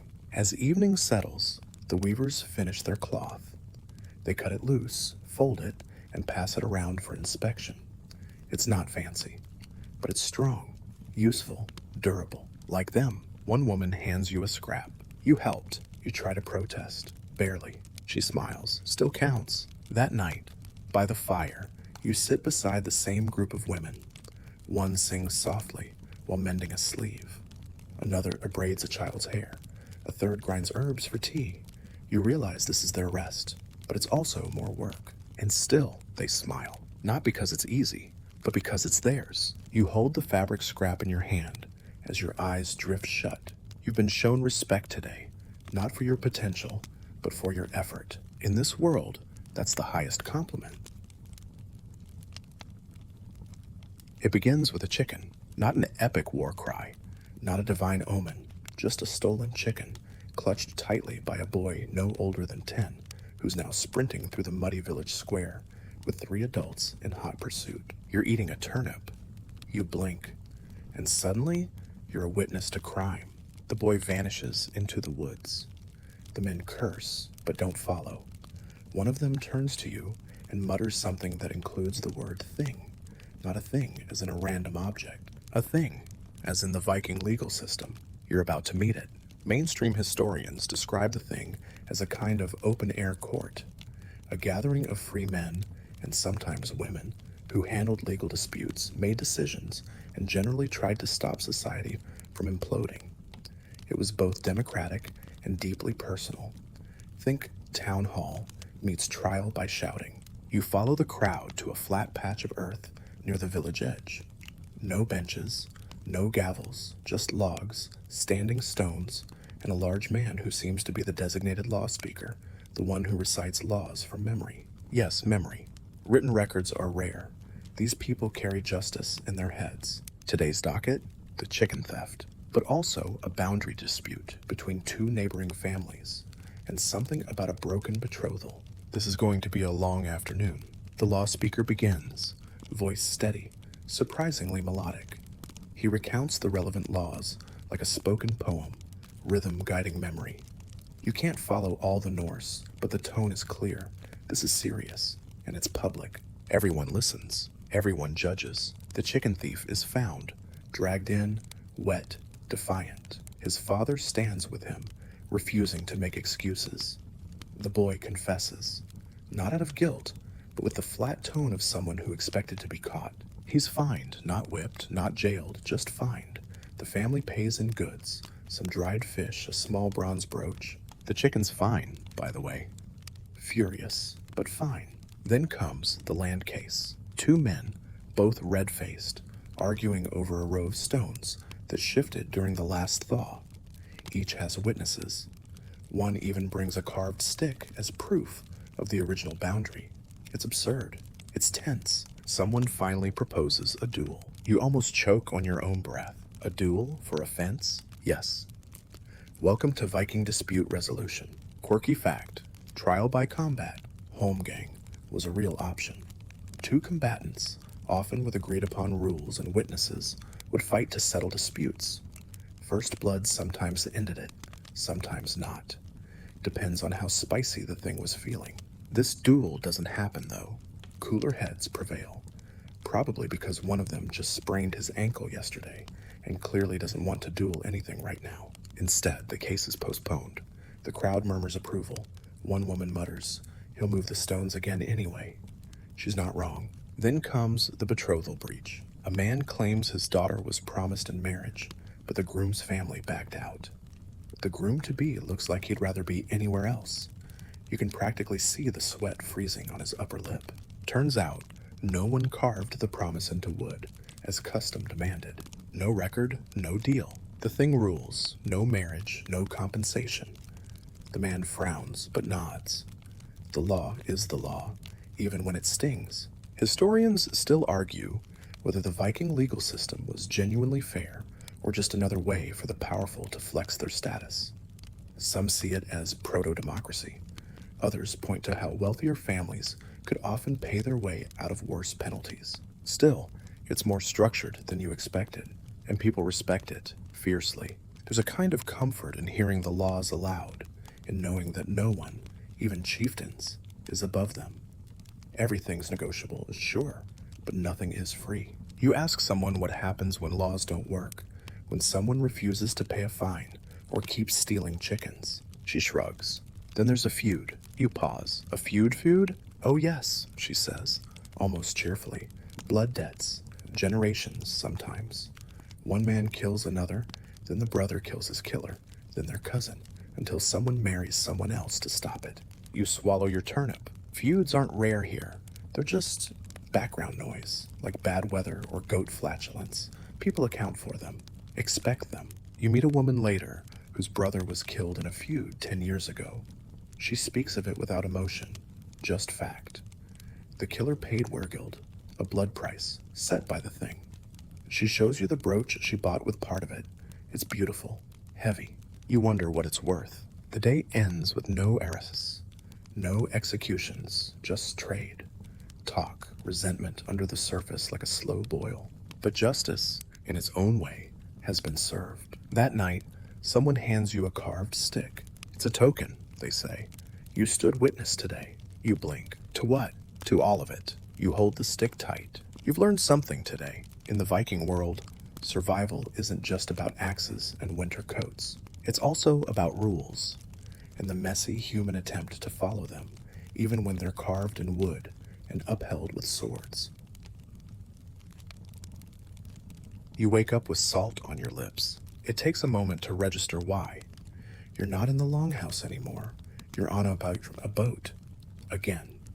The longship rocks gently beneath you as the wind hisses through the rigging and gulls scream in the gray sky above. You sit up, stiff, cold, and thoroughly disoriented. A man hands you a hunk of dried fish and a water skin that smells faintly of fermented barley. Breakfast. Then he points to the horizon. No words, just that gesture. And what you see there? Nothing. Just the endless cold Atlantic. Welcome to the edge of the map. This voyage isn't a raid. Not exactly. It's exploration, settlement, ambition. You're bound for lands far beyond the familiar coasts of the British Isles. Maybe Iceland, maybe Greenland, maybe somewhere that doesn't even have a name yet. Mainstream historians confirm that Vikings were exceptional seafarers. Long before compasses, sonar, or Google Maps, they reached places that still sound impossible. The Faroes, Iceland, Greenland, even North America, 500 years before Columbus. You squint at the sky. It's overcast. No sun, no landmarks. Yet the helmsman looks calm, like he's steering towards something more real than this wall of fog. You later learn he's navigating by wave patterns, seabird flight, and the subtle bend of the wind. You, meanwhile, have no idea which direction breakfast is in. The hours pass slowly. Row, rest, bail out the occasional splash of seawater with a carved scoop. The ship feels alive, creaking, flexing, breathing. Someone sings, not for entertainment, for rhythm. The low chant matches the rise and fall of the waves, the pull of the oars. You join in, off-key. No one minds. Quirky fact: Viking navigators sometimes used sunstones, crystals like Iceland's spar, to locate the sun even on cloudy days. It's not fantasy. It's proto-science, and researchers today have recreated the effect. It works, mostly. Night falls with no land in sight. You huddle in your cloak, soaked and shaking, praying the wind doesn't shift. Or worse, stop. A becalmed ship is just a coffin with a sail. The sea is quiet tonight, too quiet. Then someone yells. Dolphins. A pod playing beside the hull, riding the wake. You exhale, not because they matter, but because they mean land's probably nearby. And sure enough, just before dawn, a smudge appears on the horizon. At first, it's just a darker gray against gray, but it grows, sharpens. Cliffs, green, rock, life. The entire crew erupts, not in cheers, but in movement. They tighten ropes, adjust sails, grab oars. The ship surges toward the coast like it's coming home. Iceland. It doesn't feel like a discovery. It feels like earning something. You step onto shore with legs like jelly and a heart pounding with relief. The air smells clean, like moss and rain and volcanic soil. You half expect birds to sing a welcome song. They don't. A raven caws and poops on a rock. Perfect. You're not here to sightsee. You're here to build. The days blur into a pattern of chopping, dragging, stacking. A new longhouse must rise before the weather shifts. The crew becomes settlers. Warriors turn into carpenters. And you carry stones. Lots of them. Turns out colonizing isn't about glory. It's about blisters. But there's beauty here too. Waterfalls so pure, you drink straight from them. Steam vents hissing from the ground. And at night, stars so bright they feel close enough to touch. You lie on the grass, exhausted, and stare at the cosmos. One man points at a star cluster and says, "Thor's goats." You say nothing. You want to believe. Fringe detail. In the sagas, Leif Erikson and others didn't just sail west. They returned with timber, tales, and sometimes people. One account suggests Leif found grapes in Vinland, a place thought to be modern-day Newfoundland. Historians still argue whether Norse settlements in North America were long-term efforts or just experimental outposts. L'Anse aux Meadows, discovered in Canada, is the only confirmed site, but whispers suggest there may be others still buried. That night, you're asked to help with a burial, not because someone died on this voyage, but because someone always dies. A woman who fell ill at sea. She's wrapped in cloth, her few belongings placed beside her, a comb, a pendant, a small carved horse. You help dig the grave. It's shallow. The ground is too rocky for more. There's no priest, no chants, just silence. And then, shovel after shovel of earth. She's gone. You walk back in silence. The wind howls, but not angrily. Just there. You suddenly understand why Vikings kept sailing. Not for gold, not for conquest, for meaning, for a place, for space to breathe, and sometimes for escape. Because back home, feuds, scarcity, winter. But here, possibility. It's not easy. It never was. But it's theirs. The next morning, you row back out to the ship to fetch more supplies. The sea is choppier, less kind, but you face it without panic. Because now you know, in the Viking world, sailing beyond the map wasn't just bravery. It was survival. You know it's a market day when the smell hits you before the sounds do. Salted fish, smoke, wool grease, human sweat, fermented turnips, and something else vaguely metallic, like coins left too long in a wet pocket. You follow the smell through narrow paths, weaving past wagons, goats, and barefoot kids slapping each other with sticks for sport. And then the noise hits you. Welcome to the Viking market. It's not a tidy stall and bunting situation. This is controlled chaos. Blankets laid out on grass, traders barking in half a dozen languages, jewelry glinting next to piles of horse dung. It's part village fair, part black market bazaar, and part geopolitical summit with meat skewers. The man to your left is selling combs made from antler. The woman to your right is offering dyed wool in vivid shades, achieved through months of brewing lichens and beating cloth senseless. Over there, a huddle around a man showing off a strange curved blade said to be from the eastern lands. Spoiler, it's probably stolen. Mainstream historians note that Viking trade networks were vast, stretching from the British Isles to Byzantium to the Islamic Caliphate. They didn't just take, they bought, sold, and bartered everything: iron, timber, wool, furs, honey, amber, walrus ivory, even soapstone and polar bear pelts. And yes, people, because here's the part you were trying not to think about. Just past the food stalls, next to a barrel of eels and some very suspicious cheese, is a slave pen. 3 men, 2 women, all shackled, quiet, eyes somewhere between fear and blankness. You freeze. The trader sees your expression. Spoils, he says, like he's describing a perfectly normal crop. And to them, he is. Slavery was a cornerstone of Viking wealth. Captives from raids were kept, sold, or used as leverage. You learn a new word today: thrall. It means slave. It means you have no rights, no name. You're part of someone's inventory. A woman is sold for 6 silver coins. You watch the exchange. No ceremony, no pause. The new owner leads her away with a rope like she's a goat. Quirky fact: Viking slaves were sometimes branded with hot irons. Others wore metal collars etched with runes declaring ownership. Some could eventually earn their freedom, but many didn't live that long. You try to walk away, but the market keeps pulling you back. A man is selling coins with Arabic script. You ask where he got them. He shrugs. Traded with Rus men. You blink.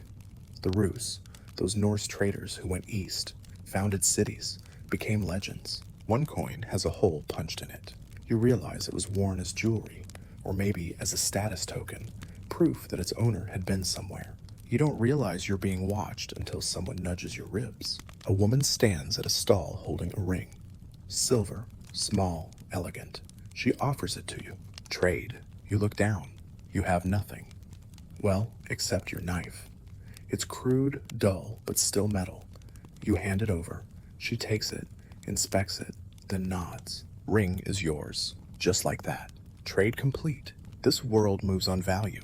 Fast, direct, unpolished. Everything is negotiable. Even your reputation. Especially your reputation. You learn about thingmen, not the legal kind. These are hired muscle. Warriors who guard ships, enforce trades, intimidate rivals. Mercenaries, essentially. Their price depends on how many scars they can show and how loud they can yell without blinking. You meet one. He grunts a greeting and offers you a half-dried mushroom. You decline. He laughs. That's apparently friendship. Later, you're dragged into helping with inventory. Someone's counting amber beads, weighing cloth, arguing about how many eggs equal a sheepskin. There's no paper ledger, just memory and sharp looks. If you cheat, you're out, or worse. Historians still debate how formal Viking markets were. Some believe they had designated tax officials. Others argue it was all honor-based. Reality likely sat somewhere in between, organized chaos, held together by reputation and the occasional axe. You walk past a man from the east, his robe long, his belt heavy with silver rings. He speaks with a translator, trading furs for glass beads. His boots are polished. He does not smell like turnips. You envy him, briefly. Then you see him flinch when a trader raises a hand too fast. Turns out status is fragile here. You spend the afternoon hauling crates. One of them cracks open. Inside, soapstone figures, miniature gods, game pieces, fertility symbols. They're beautiful and weird. You hold one shaped like a crouching bear with human hands. Someone grabs it back. For luck, they mutter. You let it go. The sun dips low, turning the fjord gold. The market starts winding down. Traders pack up, tie bundles, load wagons. A woman sells off the last of her goat cheese. 2 drunk men bellow a song about Thor's thighs. You laugh, and they wave you over. You eat, drink, forget, just for a bit. Then you see the slave pen again. Empty now, Just footprints in the mud. You go home heavier, because now you know the Viking world didn't run on loot or legends. It ran on exchange of goods, of stories, of people. You lie awake that night staring at your new ring, trying to decide if it was worth the knife. It was, but that thought haunts you, because not everyone traded up today. The shouting starts before the sun's even up. Boots thunder past your sleeping mat. A door slams. Someone yells your name, or close to it. You're already half dressed and grabbing your gear before your brain has time to catch up. Because in the Viking world, peace is not a status. It's an intermission. You burst outside and see the village scrambling, not panicked, ready. Shields hauled from racks, spears pulled from under the bedding. No one asks if you're coming. You're part of this now. The scout from yesterday's trading post warned of unfamiliar sails spotted in the fjord. Could be rivals. Could be raiders. Could be cousins with a grudge. Doesn't matter. If it's not your crew, it's the enemy. Mainstream historians are clear on this. Vikings didn't just fight faraway monks and Saxons. They fought each other, constantly, rival clans, competing jarls, blood feuds that crossed generations and sometimes oceans. Raiding was just business. Sometimes business got personal. And right now, it's personal. You form a shield wall with the others, breath frosting in the air. The fjord stretches ahead like a waiting blade. You squint into the fog. There, sails. 2, no, 3. Carved dragon heads loom from the prows. Not your fleet. You feel your heartbeat in your fingertips. These are Norsemen, just like you, just like them. Same language, same gods, same hunger. But here, none of that matters, because their chieftain once insulted yours during a winter feast. Or maybe there was a failed marriage alliance, or a trade that ended in blood. You ask what the grudge's is. No one knows anymore, but the hatred, still fresh. They beach their longships and charge. You brace. The clash isn't as chaotic as you'd expect. It's almost rhythmic. Shield hits shield, blades clang, orders are shouted, but everyone already knows the script. You crouch behind your shield and absorb the impact like a drumbeat. You swing your axe in short bursts. Wide swings get you killed. A man stabs at your leg. You kick his shield. Another swings high. Your comrade catches it mid-arc and counters, fast and final. This isn't like raiding. This is dueling at scale. Personal, local, raw. You realize that when the guy you knock over recognizes you, he hesitates. You hesitate, then someone else ends him. Viking combat isn't about glory. It's about instinct. Hesitate, and you're meat. The fight breaks before noon. Bodies scattered, blood steaming on frost. Their leader falls, arrow to the neck, and the rest retreat. You don't chase, too many wounded. You sit on a rock, staring at your own blood-soaked sleeve. Not yours, though. Lucky. A woman walks past with a bowl of water and a cloth. She's looking for survivors. You help. It's a grim task. The dead are dragged, not carried. Later, your chieftain calls for a thing. Not for justice, but for strategy. The enemies weren't strangers. They were a neighboring clan from 3 fjords away. Someone you traded with last year. Someone you might trade with next year. But today, they're the enemy. Fringe detail. Norse alliances were notoriously fragile. A marriage might bind 2 families, but if the dowry wasn't paid in full, that tie could unravel fast. Some families even kept 2 genealogies, one for diplomacy, one for vengeance. Historians still argue whether these interfjord battles were constant low-level threats or occasional explosions between otherwise cooperative groups. The answer seems to be yes and no, and it depends. You spend the next day fortifying the shoreline. Stakes, ropes, fire pits. You're not expecting another attack, but expecting is a luxury this world can't afford. A man sharpens a spear while telling a story about how his cousin once married into the very clan you just fought. He chuckles bitterly. Guess that makes me family killer, eh? No one laughs. At dinner, someone toasts the fallen. Not with triumph, with gravity. Names are listed. Yours is not among them. You drink anyway. The next morning, messengers arrive. The rival clan wants to send a representative to talk. The firewood you're chopping splinters under your axe. Because here's the Viking contradiction. War and diplomacy aren't opposites. They're dance partners. Kill, talk, trade, repeat. It's not hypocrisy. It's how they survive. You think about that as the emissary arrives, alone, unarmed, in a cloak of white fur. He bows, offers gifts, a knife, a hunk of amber, a sealed pouch. You don't open the pouch, but you know what's inside. Silver, apology, maybe Wergild, maybe bait. Either way, the chieftain accepts. Not out of weakness, out of calculation. The longhouse is quiet that night. You ask someone how they live like this, always ready to kill neighbors, only to drink with them next season. He shrugs. Better than starving. And you get it, because enemies are always near. Saxons, Franks, hunger, winter. Sometimes the real enemy isn't who you fight. It's what happens if you stop fighting.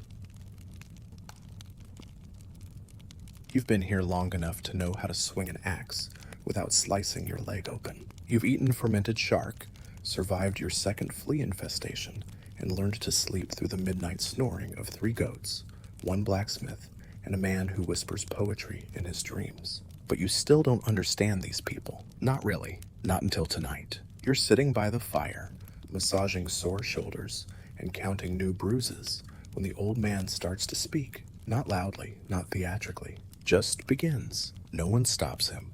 No one interrupts. They listen, because this isn't just a story. It's a window into the Viking mind. The tale is simple. A man loses his brother in a raid. He mourns, then sails across the sea to avenge him. He kills, burns, and brings back his brother's sword, but not his peace. He dreams of waves every night until he drowns. No moral, no judgment, just loss and purpose. You look around and see faces not hardened by cruelty, but shaped by acceptance.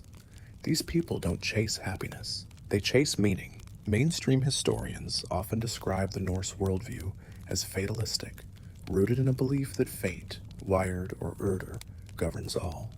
The gods die, heroes fall, even the world ends eventually.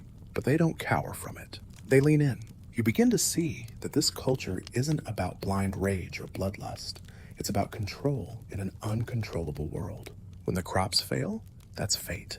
When your cousin dies at sea, that's the will of the Norns. So you build, fight, love, lose, laugh, because you can't change the ending, but you can make the middle epic. Someone tosses you a rune stick, carved birch, simple etchings. You don't know what they mean. Someone else interprets them, a loose reading. You'll survive, but only if you listen. You nod, message received, quirky tidbit. Viking warriors sometimes composed skaldic poetry mid-battle. Not later, right there, sword in one hand, verse in the other. Imagine bleeding and rhyming simultaneously. It wasn't just macho, it was spiritual. To name your pain was to own it. Later, you talk with a young man, barely older than you. He has a dead brother story too. Different names, same ache. You ask if he wants revenge. No, he says, I want to be remembered. He shows you a carved pendant. It's not for protection. It's a name tag for his grave, not if he dies. When? Historians still argue whether this stoicism came from their harsh environment or their spiritual framework. Was it the cold that made them tough, or the gods? Probably both. They believe in Valhalla, yes, where warriors fight and feast forever. But not everyone goes there. Some go to hell, others to Freya's Hall. Some just end. So they hedge their bets. Live well, die well, leave stories. You hear a woman recite a stanza from the Havamal, Odin's wisdom verse. Cattle die, kinsmen die. You yourself must die. One thing I know that never dies, the fame of a dead man's deeds. You write that down on a scrap of bark. You don't want to forget it, because for all the filth, frostbite, and fermented food, there's something intoxicating here, the clarity. They know who they are. They know why they fight. They know death will come, and they don't beg it to wait. You think of your own time, of soft chairs and endless scrolling, of half-finished dreams, and the idea that you have forever to become who you are. And you suddenly wonder if that's the real fantasy. Here, identity is forged by action, not aspiration. You are what you do, and if you do it with honor, You last, even if your body doesn't. You ask someone how many people in the village know poetry. He blinks. All of us, of course, because stories are memory, and memory is immortality. That night, you try writing your own verse. It's clumsy, but it's yours. You read it aloud, quietly. Someone claps, just once. Approval granted. You sleep with that verse in your hand, because you're starting to understand. The Viking mind isn't savage. It's steel. It bends under fate, but never breaks. You wake up in darkness so complete, it feels like the world's been erased. No fire, no voices, just the steady drip drip of melting snow and your own breath, echoing in the longhouse like a ghost that refuses to leave. It's winter again, and it's worse this time. The snow came early, the crops came late, the goats are skinny, the stew is thin. You counted 3 fewer chickens this week, and no one's sure if they wandered off or became dinner. The villagers say little now. Words are a luxury when calories are currency. You pull on your damp cloak and shuffle outside. The air cuts into your lungs like knives. It's not just cold, it's hungry. You hear a whisper, not from a person, from the wind. And just like that, you remember, this is the season of Ragnarok. Not in the fire and brimstone sense, not yet anyway, but in the mythic rhythm of things falling apart. The Norse didn't need to look far for proof the world would end. Every winter was a dress rehearsal. Mainstream historians confirm the Norse people endured brutal winters, especially in northern Scandinavia and the North Atlantic settlements. Crops failed often. Snow buried livestock, families huddled together, burning everything from furniture to fish oil just to stay alive. But they didn't just survive it, they mythologized it. Ragnarok, the doom of the gods, wasn't just a future apocalypse. It was a metaphor for famine, for war, for disease, for the moment when the world goes still and doesn't come back. You're living it now. Your tasks are small but essential. Gathering firewood, melting snow for water, scraping mold from old cheese rinds. Every chore feels like a countdown. The gods are watching, or maybe they've already left. Even the animals are quieter. A child cries once, then stops. You don't ask why. The healer murmurs about spirit sickness, a sort of winter madness. People grow listless, forget things, walk out into the snow and don't come back. You sleep beside the door now, just in case. That night, someone begins chanting. Not a song, a prophecy, about wolves devouring the sun, about gods falling in battle, about the sky splitting open. And yet oddly, it's comforting, because in the Norse mind, even the end has structure. The world doesn't just end, it ends correctly, in sequence, with drama, with meaning. And after Ragnarok, a new world rises, green, fresh, innocent again. So there's hope.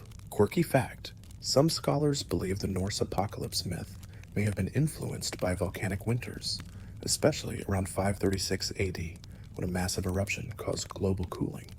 Crops failed, skies darkened, it felt like the sun had died. Sound familiar? You learn another unsettling truth. Midwinter is also when people get desperate. A family downriver was caught raiding a neighbor's food store. They were driven off, but not killed. Not yet. Historians still argue whether such acts were condemned or quietly expected. In some sagas, starving men become wolves, cursed to prowl the woods. In others, they're pitied, but fed rarely. One night, you catch yourself staring too long at a loaf of bread. You weren't hungry, you were just thinking. That's the danger. And so they fight it, with ritual, fire, story. One woman lights 9 small fires on the solstice and places a chunk of fat in each. She says it's for the ancestors. You don't question it. You help light the flames. The longhouse glows. You almost believe the sun is returning. Later, someone passes you a carved piece of wood. It's crude, but familiar. The world tree, Yggdrasil. Roots below, branches above. A reminder, everything is connected. Even now, even in cold, even in endings. You carry it in your pocket from then on. One day, the stew tastes like actual meat. You don't ask where it came from. Everyone eats faster. That night, you dream of fire giants. When you wake, someone is hammering new nails into the doorframe. Preparing. Always preparing. You ask, do you think the gods are watching? A man replies without looking up. No, they're waiting. You shiver, not from the cold, from the truth of that. Because the Viking worldview isn't built on comfort. It's built on courage. Not the cinematic kind, the kind that gets up again to feed the fire, even when you know the wood won't last the night. The kind that carves runes into ice, just so someone someday might read them and say, they were here, they mattered. You stoke the fire before bed. It sparks weakly, but it's still fire, still alive. So are you, for now. You're crouched at the edge of the fjord, trying to make your hands stop shaking. Not from fear this time, from withdrawal. Your phone isn't in your pocket. It hasn't been for weeks. There's no signal, no screen, no weather app, no GPS, no endless scroll of doom or dopamine. Just wind and water, and the very loud realization that you, modern human, have been utterly, almost hilariously, outmatched by this world. You scrape ice off your boot with the edge of a flint blade. It's dull, awkward, and takes 5 minutes. You're so used to tools that work, ones with batteries, ones that obey. Nothing obeys here, especially not your body. You twist slightly, and your back twinges. Your muscles throb constantly. Your hands are calloused, but not strong. Not like theirs. You've built fires, chopped wood, rowed boats. You've eaten things that once would have made you gag just by smell. And still you're tired. In a way no protein shake or morning jog could fix. You start to understand what the Viking Age would really do to someone like you. It wouldn't just crush you physically. It would strip you, down to your bones, your instincts, your will. Mainstream historians don't talk much about what would happen if a modern human time traveled to this world. But if they did, the results would not be flattering. Your clothing useless in weeks. Your glasses cracked, fogged, or forgotten. Your phone dead weight, unless you use it to scratch ice off your food. Your fitness tracker, oh, sweet irony, 28,000 steps before breakfast, and all it tells you is, you are dying. Quirky thought. Some anthropologists have speculated that if a Viking warrior were dropped into modern society, they might adapt. Eventually. Learn. Merge. But the other way around, almost none of us would last. Historians still argue how biologically different we are from our ancient ancestors. Are we weaker, softer, or just readapted? One thing's for sure, we've engineered comfort so well, we forgot it used to be rare. You try to build a snare trap with the help of an older man. He shows you how to bend the sapling, twist the gut string, create a tension catch. You fumble it. He resets it in seconds. Not because he's smarter, not because he read a blog post on survival, because he learned by living. Later, a storm rolls in, fast, hard, brutal. The longhouse is shuttered. The wind howls like the gods are arguing again. Everyone gets to work reinforcing the roof. There's no discussion, no instructions, just motion. You try to help. You hammer too hard and split a beam. A child replaces you. You sit and watch, feeling useless. You remember how good you were at email. That night, someone asks what you used to do in your old land. You fumble for words. You say you made things with your mind. They tilt their head, confused. You wrote runes? They ask. Sort of. You say yes. They seem impressed, but you know the truth. If the internet didn't exist, neither would your skill set. Suddenly, the long list of useful Viking Age skills runs through your head like a bad resume. Make fire from wet wood. No edible plants from deadly ones. Row for 8 hours with a fever. Fight with anything. Build shelter. Skin animals. Stitch wounds. Sharpen tools. Memorize law. Hunt. Butcher. Gut. Carve. Walk barefoot in snow and call it a mild morning. You can reset a router. Cool. The days keep coming, and with them, the harsh lesson. Your survival here is a favor, not a right. You've been tolerated, occasionally helped, but not because you're special, because you tried. You endured, you bled, you chopped wood, you held the line, you showed up. And that means something here. Not everything, but something. You're not respected the way warriors are, but you're no longer a joke. Someone hands you a new knife. It's simple, iron, handmade. Yours. It's the first gift you've received that didn't come with pity. You sharpen it by firelight. You're clumsy, but better than before. Outside, The sky clears. You step out into this crisp air and stare at the stars. For once, you recognize some. A few constellations haven't changed. Neither has the cold. Neither has the silence. And you realize something. You don't want your phone back. You don't want a latte or a hot shower. You want a purpose. And here, everything has one. Even if it hurts. Even if it breaks you. Because that breaking, that stripping down, is the only way the Viking world lets you stay. Not because you conquered it, but because you let it remake you. You wake to silence. No hammers, no footsteps, no screaming chickens or wheezing goats. Just the gentle crackle of the fire and the faint rustle of someone stirring porridge in the iron pot. It's not peace, but it's the closest you've ever come to it here. You stretch. Your joints still hurt, but not as much. Your hands are still calloused, but steady. You still smell like smoke and wool, but it no longer bothers you. You've changed, and today you finally understand just how much. You walk outside. The village is calm. Frost glistens on the grass. A few villagers nod at you, not as an outsider, but as one of their own. Someone who, against all odds, made it this far. You catch your reflection in a still pool. Your hair's a mess. Your beard, or face, is wilder than you remember. Your cheeks are thinner.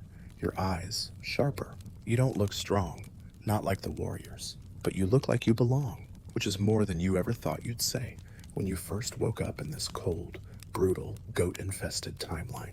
Mainstream historians talk about how the Viking Age forged communities through fire and hardship. And you now realize it wasn't just about conquest or expansion. It was about endurance, persistence, showing up day after day, no matter how hard it got. And that's what broke you and made you. It wasn't the warfare or the cold or the food. It was the constancy of it all. The fact that in this world, you never stopped doing. No autopilot, no clocking out, no numbing your way through the hard parts. Only the hard parts, over and over. You walk through the village, past the smithy, the smokehouse, the spot where you butchered your first fish, the tree stump where you carved your name in a shaky attempt at Norse runes. Everything's smaller now, familiar. You help mend a roof, patch a sail, feed the animals. It's nothing dramatic. But that's the point, because here's the truth. The Viking Age wouldn't crush you with a single blow. It would wear you down one chore at a time. One frozen bucket, one failed knot, one footstep through ankle-deep mud, until you either adapted or broke. You think back to who you were, a soft, modern human, walking blindly into a world that had no space for softness. And yet, here you are. You didn't conquer the Viking Age. It conquered you. It stripped you of every illusion, every shortcut, every tech crutch. It showed you who you are when all comfort is gone. And it turns out, you're still standing. Barely, but still. Quirky fact for the road. Some Viking warriors carved runes into their weapons, not just for luck, but to be remembered, even in battle, even in death. They marked themselves. You pick up a stick and carve one last rune in the dirt. Your name, sort of. A crude symbol. You don't care if it's accurate. You care that it's there, because for the first time, you feel like you've earned the right to leave a mark. Historians still debate how long the Viking Age really lasted. Some say it ended with Christianization. Others say it faded with centralized rule. Some argue it never ended.